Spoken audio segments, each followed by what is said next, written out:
მებით კიდევ ერთხელ ჩემოძირთ ასოსანელებო და მეგობრებო. ახლა მე თქვენ შემოგთავაზებთ ხო ხელენა მუზა, ანუ ელენა მუზას არხიდან ვიდეოს, რომელიც მან გადაათარგმნა. მას ყავს კიდევ დამხმარეები, რომლებიც ამ საკითხში ერთმანეთს ხარში უდგებიან და ეხმარებიან ერთმანეთს.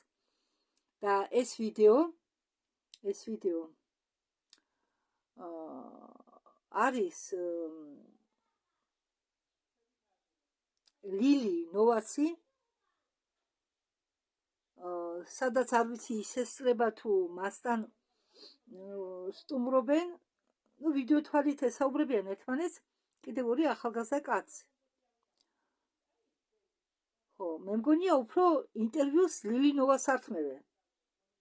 და თემა ეხება დროის მარყუშებს, ძველ გოლიათებს და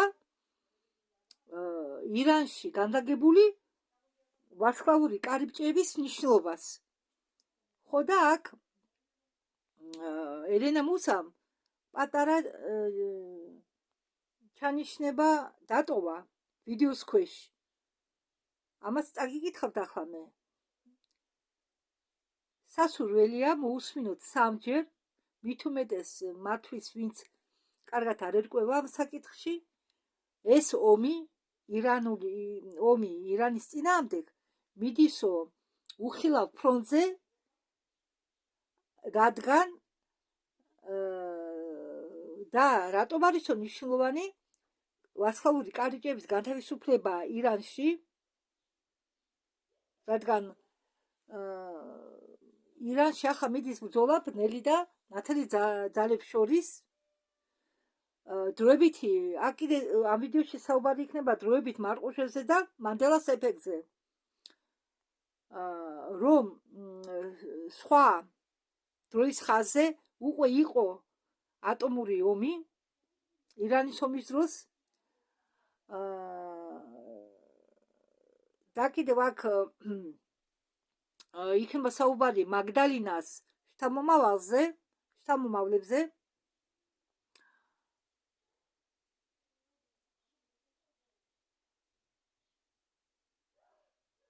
ხო, კენდის ოუენი, ერთ-ერთი ახალგაზრდა კაცი არის კენდის ოუენი.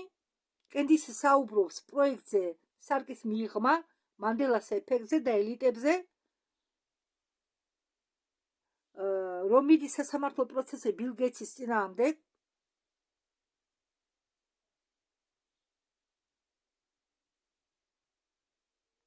კარგი, მოდით მას დავიწყოთ. და ბიჭები ეკითხებიან ამ ლილი ნოვას,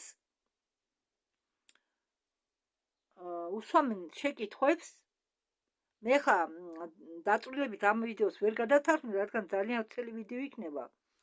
გამოვიდა მხოლოდ მთავარ ასლს.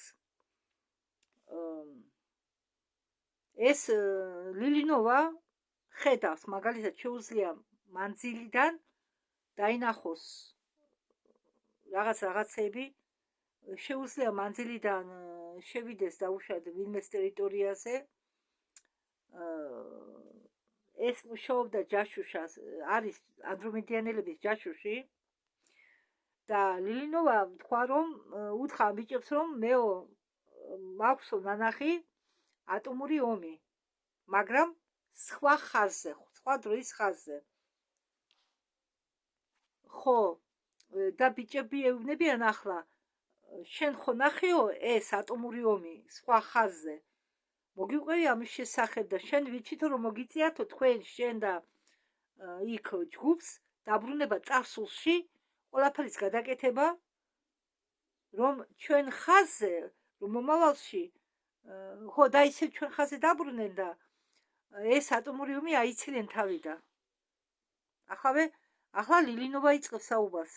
ხო, ლილი ნოვა პასუხობს, რომ ეს ძალიან საინტერესო იყო იმ მხრივ, რომ მე ჩემი ჩანაწერები ჩემ ჩანაწერებს გადავხედეო და აღმოვაჩინეო, რომ ღამის 2 საათზე გამაღვიძებსო. და მომცესო ეს ინფორმაცია, ეს იყო კვირა. ეს იყო ის დრო, ხო, ამ დროს, ამ დღეს მეო, ხო ის გააღვიძეს ის სხვა დღეს და კვირასო მივიღე ინფორმაცია, კვირას. მე ეს იმ დროს მივიღე ეს ინფორმაცია, როდესაც ვაკეთებდიო სამუშაოებს დედამიწის ბადესთან დაკავშირებით. დედამიწის ბადეს, ანუ ელექტრომაგნიტურ ველთან დაკავშირებით. ვიყავი კონცენტრირებული ვარსკვლავურ კარბჭეებზე და მინდოდაო ამ ბადის, დედამიწის ბადის განკურნება და ქრისტეს შაბლონის დამაგრება.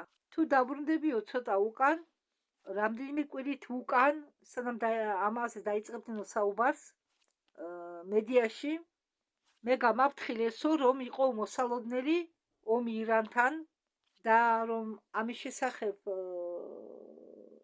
ალაპარაკდებიან მედია, ტელევიზია და სხვა საინფორმაციო წყაროები, მაგრამ ეს ომი ირანში იქნებაო მხოლოდ ფარა, რომ დამალონო ფარი, უпростоრად იქნებაო ფარი, რომ დამალონო ის სინამდვილე, რაც ხდებაო კულისებს მიღმა. და ეს დაკავშირებულია გოლიათებთან, ძველ ტექნოლოგიებთან, ბნელი ოკულტურ ძალებთან და ვარსკვლავურ კარიბჭეებთან. და წინას კვირას პირდაპირ ეფირის დროს მე მივიღეო ცნობა იმის შესახებ, უკეთესი მეთოდი დაეხმარო ადამიანებსო, იმ მომენტში ის არის, რომ უნდა ყურადღება, კონცენტრაცია კონდესო დედამიწის ბადურ სამუშაოზე, განკურნებაზე და კიდევ რაც შეიძლება ძლიერ უნდა გავამაგროთო სინათლე. თითქოსა ჩვენ ბრძოლობთ დედამიწის ამ ელექტრომაგნიტური ბადის გამო. და აქ ხდებაო რაღაც მსგავსი დროის ხაზის და დედამიწის ელექტრომაგნიტური ბადის შორისო. და იმ ღამით მე დამესიზრა, რომ თითქოს მე ვასრულებდი მისიას ვიღაც მამაკაცთან ერთად, რომელიც მე ვერ ვიცანი. ჩვენ გავბორდით რაღაც დელეფნებით და შევჩერდით, იმიტომ რომ გადაგვარჩინა რამდენიმე გოგონა. ეს გოგონები იყვნენ ძალიან პატარები და ეს გოგონები იჩნენო მიწისქვეშა ორმოებში, ან გამოთხრილი იყო მიწა და იმ ორმოებში იჯდნენ. და ჩვენ ვიყავით ამ გოგონების გადარჩენით დაკავებული. და ეს ყველაფერი ხდებოდა ახლო აღმოსავლეთში. და მე ფიქრობ, რომ ეს იყო მოგონება მაგ მოვლენებთან დაკავშირებით. და ამ გოგონებს ვახვიძებდით, თითქოს ეძინათო. შეიძლება ნარკოტიკის მოქმედების ქვეშ იყვნენ, შეიძლება რაღაც სხვა მიზეზის გამო იყვნენ უგონოდ. ჩვენ ვიცითო ის, რომ ეს ყველაფერი, ეს მოვლენები იყო დაკავშირებული ადამიანებთან ვაჭრობასთან. ადამიანებით ვაჭრობასთან. და როგორც ჩვენ ვიცით, ადამიანები წარმოადგენენ იმ დროს და წარმოადგენენ ახლა ამ ომში ვალუტას. და მე ვხედავდი ირანს. და მე გავიგე, ერთი მომენტი იყო, ერთ დღეს მე გავიგეო საათის მუშაობის ხმა. შემდეგ მე გავიგეო, როგორ მუშაობსო საათი 360 გრადუსით. ჩემ გარშემო. მე იმ დროს ვიყავიო დროის მანქანაში. მე თავი ვიგზენიო, რომ ვიმყოფებიო დროის მანქანაში. როგორც ფილმში დროის მანქანა. მე ვიჯიქიო რაღაცაში, რაც ჩამოგავდაო დაისონის სფეროს და მე ისეთი შეგრძნება მქონდაო, რომ დროში გადავადგილდებოდიო. და შემდეგ მე მივიღეო ინფორმაცია იმის შესახებ, რომ სხვა დროის ხაზშიო, რომელიც დაიმღრესო, იყო გამოყენებული ატომური ბომბები. და ჩვენ დაბრუნდითო წარსულში, ან ზოგი ადამიანები დაბრუნდნენო წარსულში, იმისთვის, რომ ეს თავიდან არიდებიათო მომავალში. და ახლა ჩვენ აქ ვართო. მე მივიღეო რამდენიმე ინფორმაცია ამ დროის მარყუჟებზე. იმაზე რომ დროის მარყუში დასრულებისკენ მიდის ვინც ისო ჩვენ რამდენჯერ შევეცადეთო ამ ატომური ომის თავიდან აცილება 2025 წელს მე მივიღე მსგავს ინფორმაცია რომ ჩვენ უკვე ვიცხოვრებთ 2025 წელი რომ ჩვენ უნდა დავბრუნდეთ და ყველაფერი გადავაკეთოთ და ვიმოქმედოთ უფრო სტრატეგიულად ჩვენ ბევრჯერ გვიმოგზაურია დროში იქე და აქეთ და ვიბრძოდით ამ დროის ხასის გამო ხო და შემდეგ მე მივიღე ინფორმაცია რომ დაიწყო ფართო მასშტაბური ატომური ომი და ჩვენ დავბრუნდითო წარსულში და ჩვენ აქ ვართო და ჩვენ ამ მომენტს რეალურ დროში ცხოვრობთო გავდივართო მანდელას ეფექტები უფრო გახშირდა და ხალხმა უფრო დაიწყო ყურადღების მიქცევა ამაზე და ლილინოვა ამბობს რომ როდესაც ჩვენ ბრუნდებითო წარსულში და გადავაკეთებთო ხოლმე დროის ხაზებს ჩვენ თითქოს და ვართო იმ მომენტში პლანეტის ცნობიერება და პლანეტის სიხშირე მუდმივათო პლანეტის სიხშირის გადაფასება ხდებაო თითქოს პლანეტისაგან კიდე ამოაქვინო რაღაცა რომ ჩვენ დაგვეხმარონო თავიდან ორიენტაციაში რომ ორიენტირება ახალი ორიენტირება შექმნათო არ ვიცი თუ სწორად თქვი და კითხვა ისმისო ახლა კოლექტივი რისის არისო მზად და მეო მივიღეო ინფორმაცია ახლა რას აკეთებსო ესე იგი ხალხი რას აკეთებენო რას აპირებენო კოლექტიური ცნობიერება როგორ არისო შეცვლილი თუ არიანო ისინი მზად ასეთი ცვლილებებისთვისო და მე ეს ინფორმაცია მივიღეო იმ წელსო როდესაც ტრამპზე მოხდაო თავდასხმა მე ვიყავიო მთა შტასას მოიცეო მაბატიეთ მე ვიყავიო მთა შასტაზე როდესაც ეს მოხდაო და იქ იმ მომენტისთვის იყო მასშტაბური შეკრება მე გადავიღეო ვიდეო თუ ეს ხომალდები როგორ შეფრინდენო მთაში და მავიწყდება სულ მთის დასახელება ხო მთა შასტაში იქ იმ მომენტისთვისო ტარდებოდაო მასშტაბური galaktikuri კრება მე შორიდან მქონდაო მათთან კონტაქტი ტელეპათიური კონტაქტი მქონდა და ვკითხეო რას აკეთებთო თქვენ ჩვენო უნდა გავაკეთეთო პლანეტის შეფასება მეორე დღესო როდესაც მე გავიხვიძეო მომესალმაო არსება შიდა მიწიდან და მან მითხრაო რომ ჩვენ დედამიწელები ვართ სწორ გზაზე ეტყობაო ამ მოვლენამ მოახდინაო გავლენა რამაც შემდგომში იმოქმედაო იმ დროის ხაზზე ერთ-ერთმა ახალგაზრდა კაცმა თქვა რომ ჩვენო გავდივართო დროის ციკლს ჩვენ უკვე ეს დროის ციკლი გავიარეთო იყო ადრე სხვა დროის ხაზიო რომელიცო დაიპყრესო და ჩვენ აღმოჩნდითო ატომური ომის ზღუბზე და მე ასე გავიგეო რომ ჩვენ მოგვიწეაო დაბრუნება წარსულში და ამ ატომური ომის თავიდან არიდება მოგვიწეაო ხომ ასე თქვითო თქვენ ლილინოვას ეკითხება თქვენ თქვითო რომ ცნობილი არაო თუ რამდენჯერ მოხდაო დროის ხაზის გადაკეთება და თუ ეს ასე იყო ვინც საქმეშიაო საქმის ყურში მათ შორისო ტრამპი და მისი ადმინისტრაციაო ვინც არ უნდა იყოსო სამხედრო ელიტო ყველა მიცუდაო ამის შესახებ ვიდეო რომელსაც აქვეყნებს თეთრი სახლი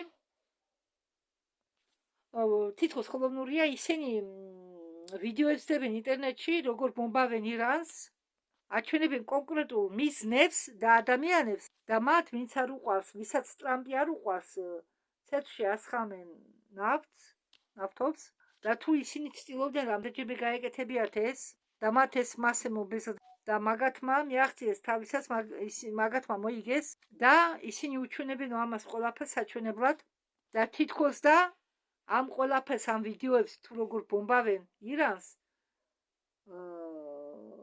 ამით ხალხს აჩვენებენო, ჩვენ რა გავაკეთეთო. ესე იგი, ხო, ახანი ორი ახალგაზრდა, ერთი შავი მაისურით, მეორე სტაფილოსფერი მაისურით და ახლა ვინც საუბრობს, მამაკაცია სტაფილოს მაისურით. და სინამდვილეშიო ახლა რაც ხდებაო, სულ სხვა მიზნით ხდებაო და ეს ომი დაკავშირებულია როგორც მე გავიგიო, მოგზაურობებთან, დროში მოგზაურობასთან. ლილი ნოვა ამბობს, დიახო, შეიძლებაო ეს მაგათმა იმიტომ გააკეთონო, რომ ხალხის პროვოცირება მოახდინონო.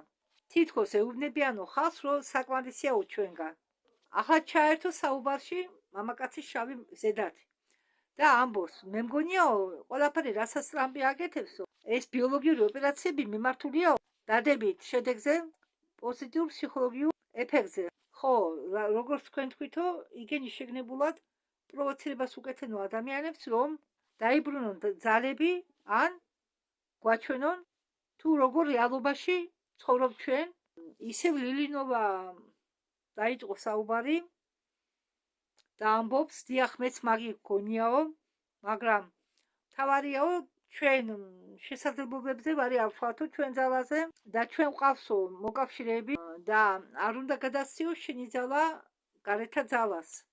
შესაძლებელიაო, რომ ტრამპი ძულდეთ იქნებაო ტრამპის სიცოცხლის ბოლომდე, მაგრამ მთელი აზრი შედგებოდაო ამაში. ხო, მამაკაცის შავი ზედათი ამბობს, ხო, მეც გეთანხმებითო თქვენ, ტრამპის გეგმა შედგებაო იმაში, რომ რაც შეიძლება მეტი ხალხი გამოაღვიძოსო და სისტემა დაანგრიოსო შიგნიდან.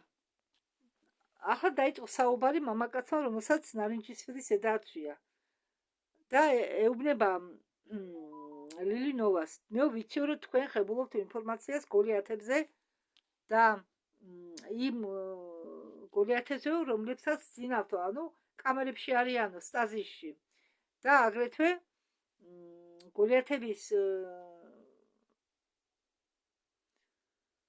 ნარჩენებზე, ანუ შეიძლება ითქვას მუმიებზე, ადრე ხო ინახავდნენ და ეს გოლიათები, რომლებიც იყვნენ სტაზისში, იღვიძებენ, ან უნდა გაიღვიძონ. ასეთი ინფორმაცია დადის. და ხომ არ შეგიძლიათო მოყვეთო, რა ნახეთო და რა ინფორმაცია მიიღეთო. და სინამდვილეშიო რა ემართებათო იმ გოლიათებს, რომლებიც მიწის ქვეშ არიანო სტაზისში.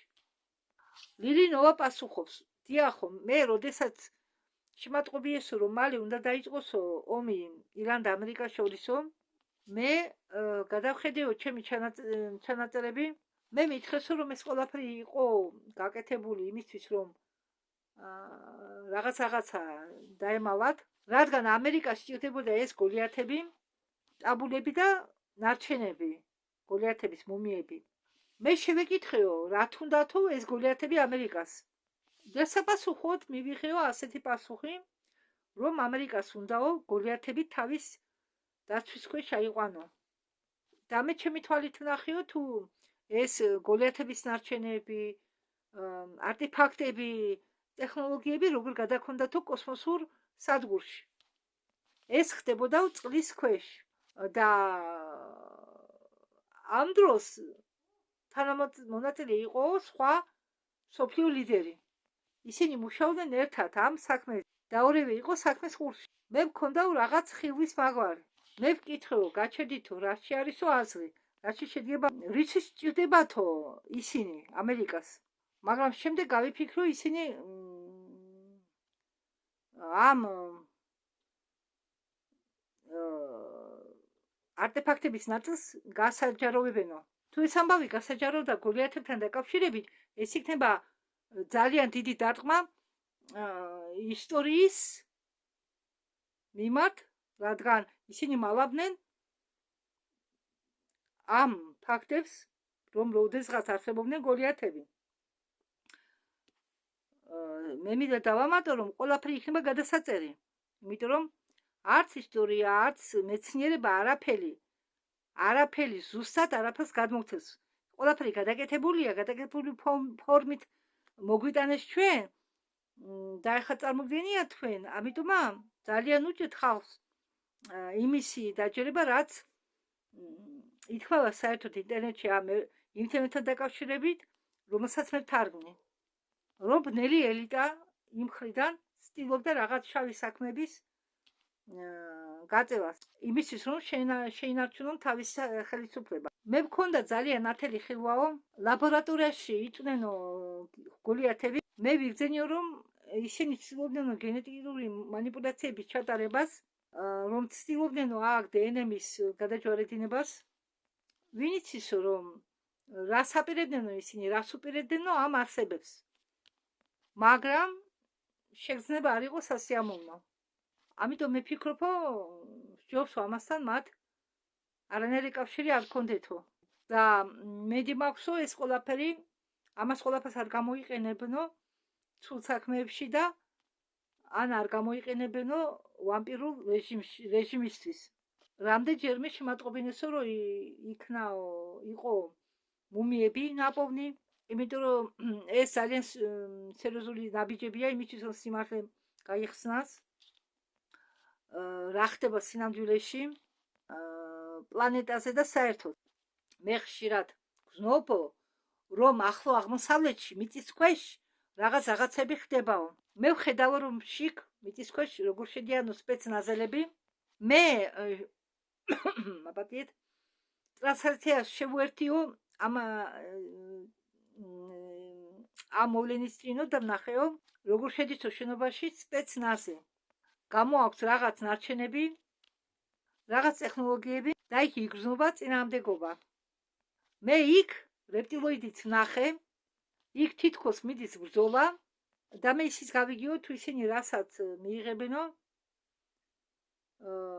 წავლიანო. რაც უნდათ იმას თუ მიიღებენო, წავლიანო. და აქ საუბარიაო ამერიკაზე და მე ვხედავდი, როგორ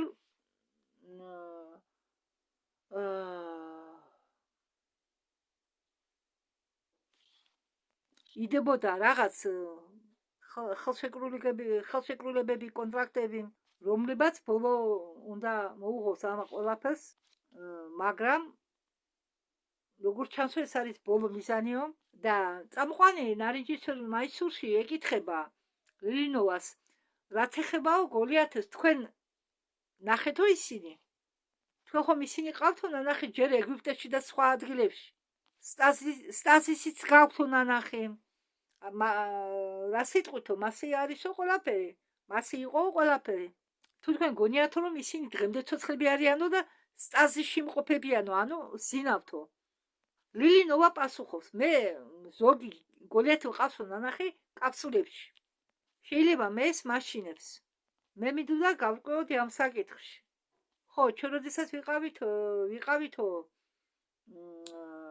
ეგვიპტეში ხეოფსის პირამიდასთანო გიზაში, მე ვნახეო 5 გოლიათი კაფსულებში. მე ვიცოდიო, რომ ისინი იყვნენ ჰიბრიდები. ანუ შეჯვარედინებული იყვნენ ანუნაკებთან. ხო, და ისინი იწვდენო სტაზის კაფსულებში. და მასეთი ადგილები შეიძლება იყოს ნებისმიერ ადგილას. არ ვიციო, გვინდაო ჩვენ მათი გაცოცხლება თუ არაო, გამოღვიძება თუ არაო უკაცრავად. გვინდაო ჩვენ თუ არაო მათი გამოღვიძება. თუ გაინტერესებდო სიმართლე, მე არ მინდა ამაზე ვიფიქრო. ეს ძალიან არასასიამოვნო თემა არისო. და მამაკაცი წამყვანი ნარინჯისფერ მაისურში ეკითხება ლილინოვას, მე რა შევამჩნიო, იციო? როდესაც ირანის დაბობა მოხდაო, იმ დროს იყო პლანეტების განსაკუთრებული განლაგება. ეს შეიძლება ყოფილიყო ზეციური ნიშანი, შეიძლება იმისთვის, რომ ამ ტიტანების გამოღვიძების წინასამეტყველება ასრულებულიყო. მეც პასუხობს ლილინოვა, ხო? მეც ვიფიქრიო მაგ პლანეტების განლაგებასიო და მე უთე გამახსენდაო გერკულესი, რომელიც აღებსო კარს და ამ ტიტანებს უშვებსო გარეთ. და ეს გიგანტები გოლიათები, რომლებიც თავისუფლებაზე გაუშვენ, ამათ გამოიყენებენ იმისთვის, რომ ოლიმპი დაანგრიონ.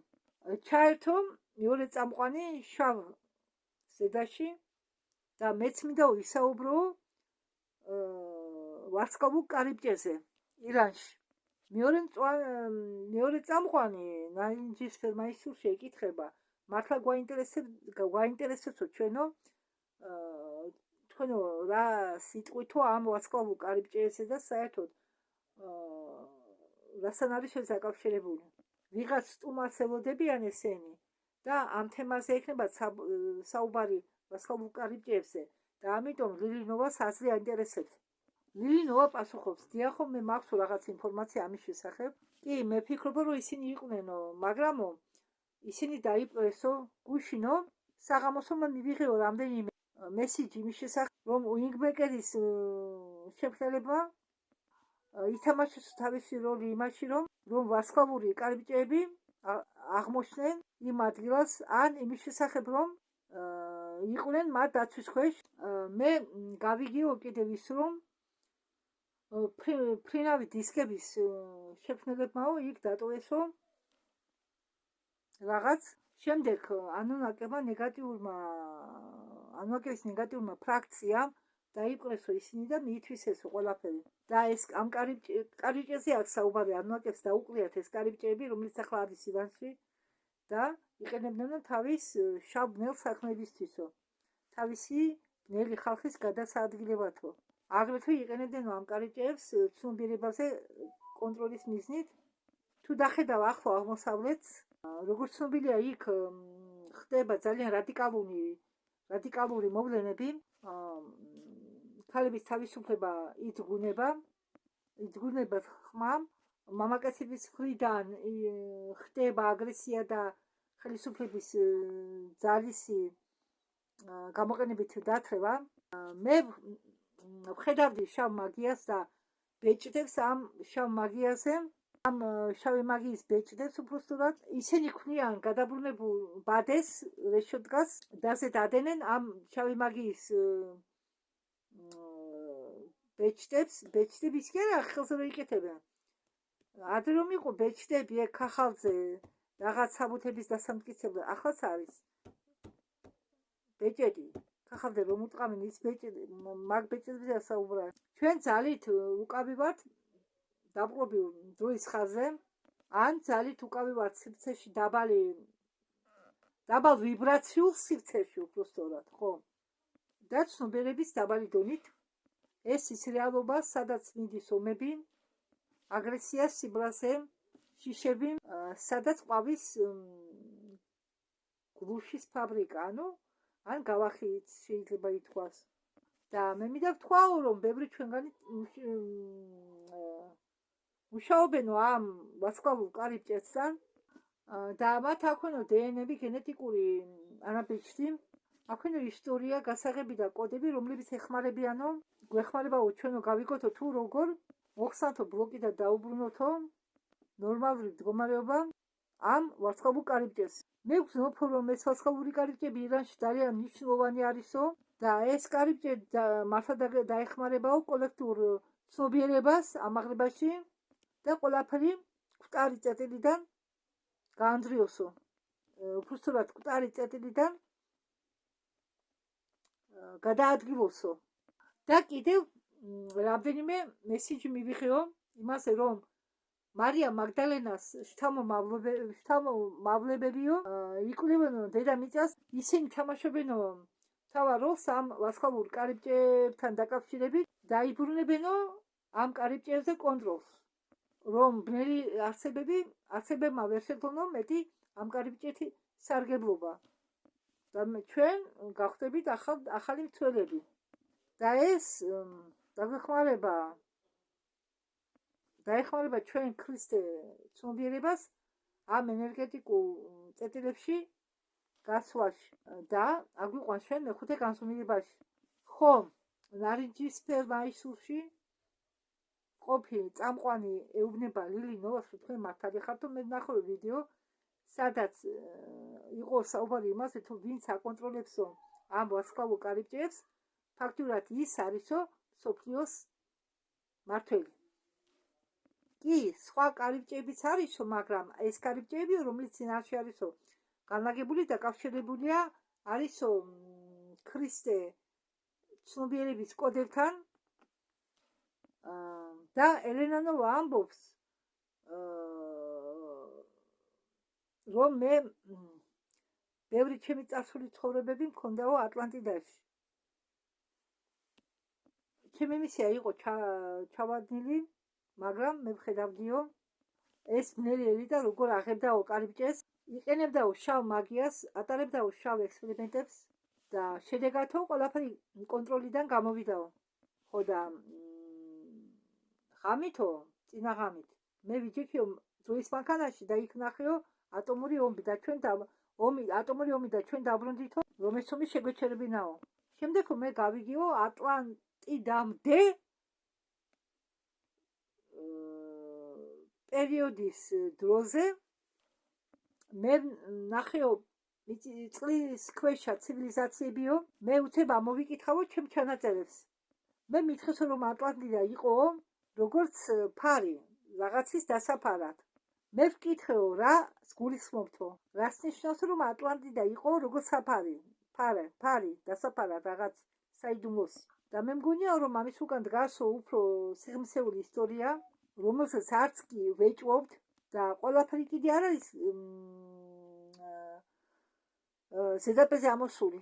მე ვცდილობ ამაში გავერკვე და ბოლომდე გავარკვიო თუ რა ხდება, მაგრამ მე უფრო სიღრმისეულად ჩავაწვეთე და ვიძინი ისა ლემურია იყო საშიშროების ქვეშ. ლემურია იყო კატაკლიზმის მიზანი, ეს იყო მათი გეგმა თავიდანვე, თითქოს ამის უკან იყო ყველაზე ბოროტული გეგმა და რომლებიც შეიმუშავა არხონტებმა. სხვათა შორის არხონტების დრო იწურება 2008 წელს, მათ რაღაც კონტრაქტი ჰქონდათ დადებული და დედამიწაზე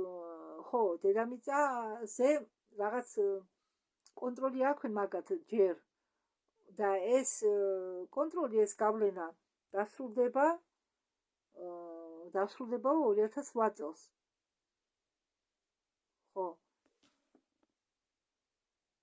ხო კი ამბობენ რომ ნეგატიური ძალები ჯერ კი შეთხელდა მათი ზეგავლენა დედამიწაზე, მაგრამ რაღაც ჯერ აგონიაში არიან და ცდილობენ ყველაფერი გაგვიფუჭო. ამიტომ ამბობ, სანამ ეს არხონტები არ გადმოსცემენ მიწას ნათელძარებს, ცოტა პატარა ეს ქაოსი იქნება. და როგორც ყოველთვის ახლაც უნდა თუ არქონდებს ელიტაში მოისყიდოსო ყველაფერთო რითი შეიძლებაო. სუფება ფული. იგივე ხდებოდაო ატლანტიდაში. მაგრამ მთელი ეს პერიოდიო ძალები, რომლებიც მანიპულირებას უკეთებდნენო ბნელ ძალებს, ბნელ ძალებს კიდევ ძალები მართავდა და ისინი ცდილობდნენ ყველაფერი დაინგრეათო. და მე ფიქრობ, რომ კატაკლიზმა უნდა მოხდარიყო ზუსტად ლემურიაში. რადგან ლემურია მათთვის წარმოადგენდა ძალიან დიდ საშიშროებას. წამყვანი ნარინჯისფერზე მაისურით ამბობს, ხო, ალბათო მაგათმაო შეაცდენსო ლემურიელები თავისი ტექნოლოგიებითო და კიდევ სხვა რაღაცეებითო და თითქმის შექმნესო გამოყოფილი ცივილიზაცია ატლანტიდა. და ესეც თქვა, რომ ბევრი რამ არ ემთხვევაო ერთმანეთს, ბევრი გამოდის სხვადასხვა თემითო, მაგრამ ვერ ემთხვევაო ჯერ ერთმანეთს. და მე ფიქრობ, რომ ატლანტიდისა ლემურიის ისტორიაშიო ბევრი დაუდასტურებელი ფაქტებიც იქნებაო იმისთვის, რომ ჩვენ აგვირიონოთ. ლილინოვა ამბობს, პასუხობს, არაო, მე არ ფიქრობ მასე.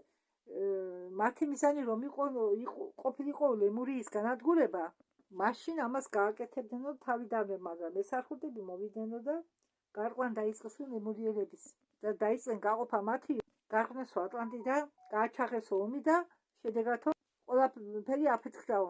მაგათმა დაანგრიესო ქსელი, ჩვენო შეგვიტყუეს ბნელი ციკლის მახეშიო და დროის მარყურში. სტაფილოსფერის ზედა რომაც შეიმწაყვანმა თქვა, მართალია ჩვენ ისევ აღმოჩნდითო სიტუაციაში, რომელშიც აღმოჩნდაო თავის დროზე ატლანტიდა. დაიტყობაო მაგათ არქონდეს უნდათო ჩვენ ისევ გავიაროთო მასეთი გზა და რომ შემდეგ პელიზაგრუსკა არ მოხდესო. დაამოწმა ლილინოვამ, რომ დიახო მასე არისო. და მე ვგზნობ, ამბობს ლილინოვა, რომ ახლა ჩვენ ყველაფერს სხვაგვარად ვიზამთ. და ყველა ერთად ახლა მე ცალ-ცალკე არ ვიტყვი, ყველა ერთად ყვება იმაზე, რომ არის წმინდა რეალური დროის ხაზი, რომელსაც იცავენ, რომ იქ რამე ისეთი არ მოხდეს. ხო, ლივილინოვა ამბობს, რომ არხოტებმა მოისყიდეს ატლანტები როგორ. მათ შეპირდნენ, რომ ისინი მეცნიერება გამოიყენა არხოტებმა, რომ მეცნიერებისთვის მიცემდნენ უფლებას რაღაც ექსპერიმენტები ჩაეტარებინათ და ამ ატლანტებში იმ დროს იყო ძალიან ბევრი ქალური ღვთაებრივი ენერგია და ატლანტიდა იყო მიმართული მეცნიერების განვითარებაზე, მათში მეტი ღვთაებრივი ძალა იყო და მათ არხოტებმა მიხდნენ, რომ ატლანტიდა სათხეს წარმოადგენდაო. ლემურიელები კი თურმე ამას ამბობს წამყვანი ერთ-ერთი. ლემურიელების პრაქტიკაში იყვნენ უბიწო ჩასახვა. წარმოგიდგენიათ?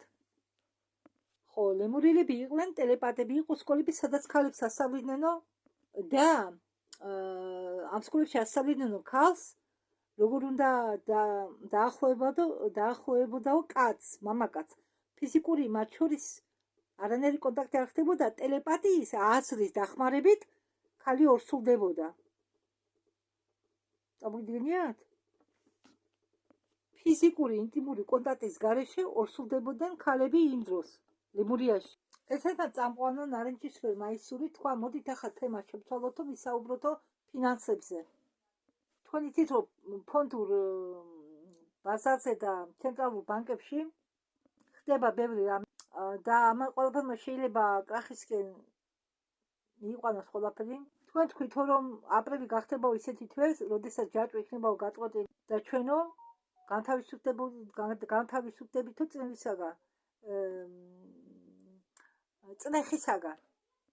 მით უმეტეს ფინანსურ სფეროში. კიო, ჩვენ ნახეთო, რომ ეს კონკრეტულად დაკავშირებულია სფეროთან.